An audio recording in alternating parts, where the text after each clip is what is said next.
You need this return for your traditional return, but remember options aren't based off of total return, they're based only on price. So you actually need a column of the S&P on a price-only basis and a total return basis. So we got it on a price-only basis, we need to do it, we got it on a total return basis, we need to do the price-only basis. In that case, you just use the Vanguard closing price instead of just close. Is there a reason why you use the Vanguard rather than the Carrot Top GSPC for? Well, you can use the index for the options because that's what it's priced off of. Okay.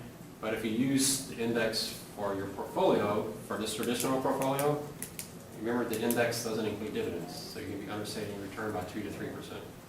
And you have this wonderful looking portfolio only because you left a big chunk of the return out, a good fourth return.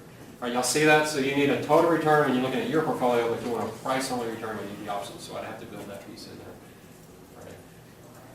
Now, once you get this built, the hardest thing is figuring out what strategy. You got to get the whole thing built. So I recommend this week, if you're going to do this weekend, next week, build this spreadsheet and come show it to me so you make sure you don't have any major errors. Then you got to spend the next weekend deciding which strategy you want to test.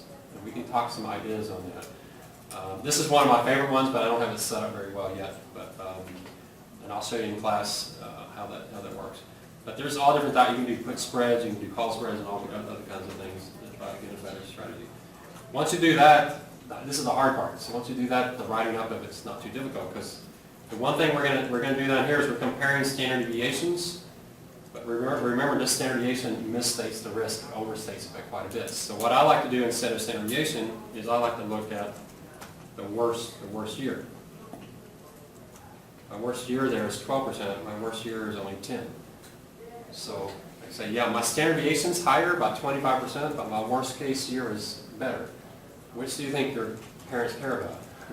Again, I think they're worried about how much money you lose, not on the standard deviation.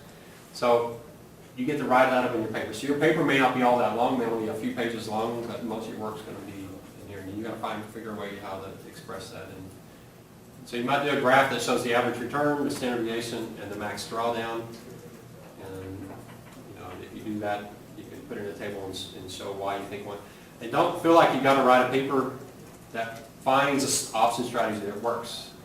Define what strategy you want to test, and your paper might say it doesn't work, and I don't recommend it. That's perfectly fine too, all right? So don't feel like you have to spend the rest of your life trying to find an option strategy that works. You might be able to do that. All right, I'm going to save this here.